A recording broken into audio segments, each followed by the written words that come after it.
हाय, नमस्कार मैत्रिणींनो, कशा आहात? ठीक आहात ना? तर आशा करते ठीकच असाल. तर बघा, मला ना अर्जंट ब्लाऊज आले, म्हणजे आले नाही, आधीच होते, पण ताईंचा त्या फोन आला का ताई मला उद्या संध्याकाळपर्यंत म्हणजे सकाळपर्यंत मला देऊन टाका ते ब्लाऊज.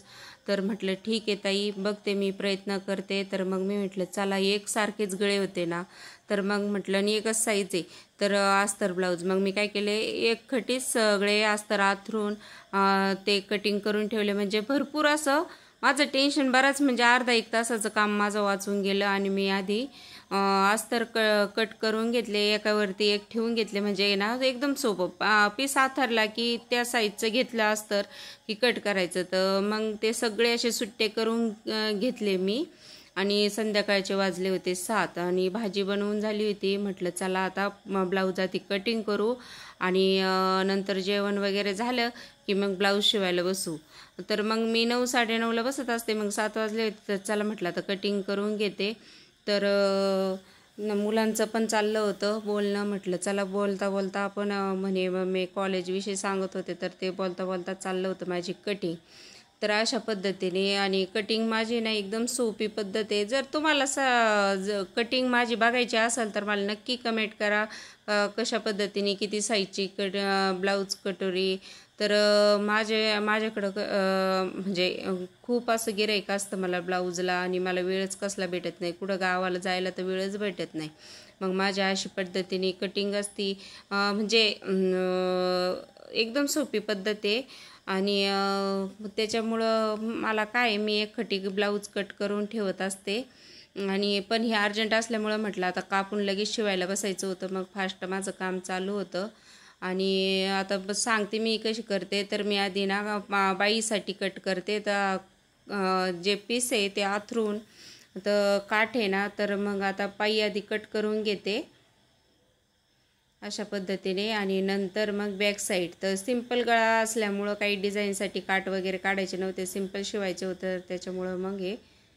आणि खरं सांगू का, साध्या ब्लाऊजपेक्षा मला या अस्तर ब्लाऊजच शिवायला आवडतं. कारण कसं, तर मला आहे ना, म्हणजे कसं तुम्हाला सांगते, कटिंग करायला काय नाही, ब्लाऊज शिवायला काय नाही, पण मला काजे बटणं करायला इतका कंटाळा येतो हा शिलाईचा.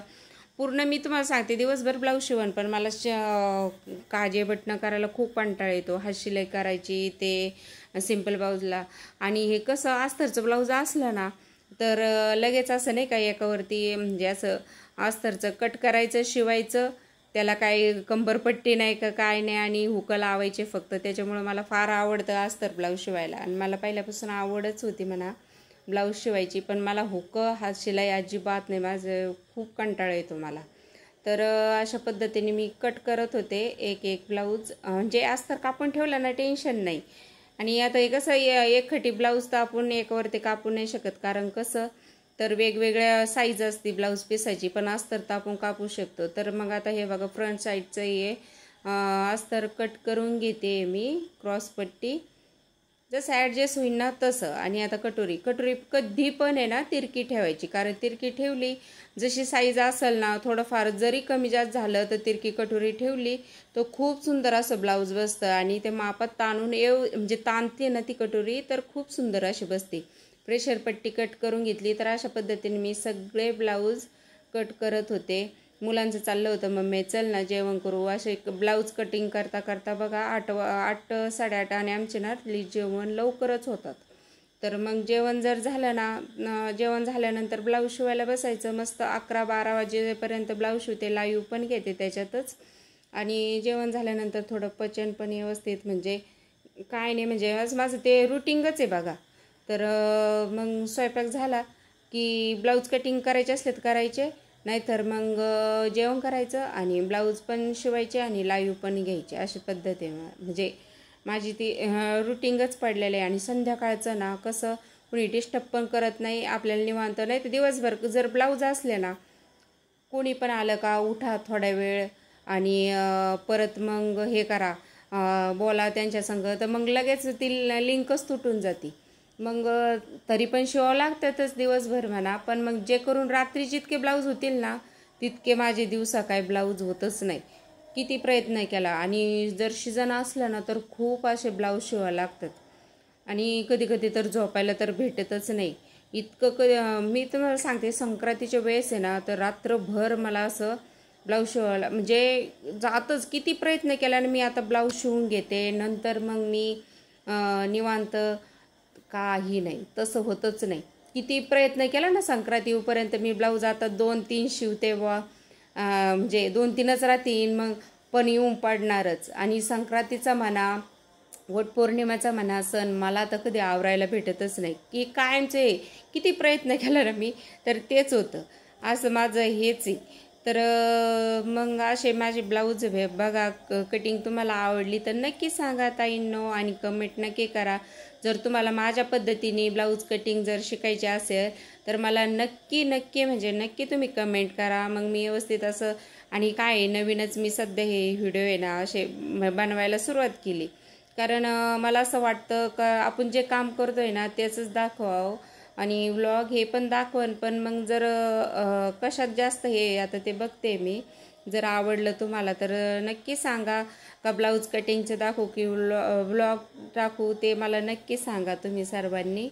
तर अशा पद्धतीने माझे ब्लाऊज पूर्ण कटिंग करून झालेले आहेत.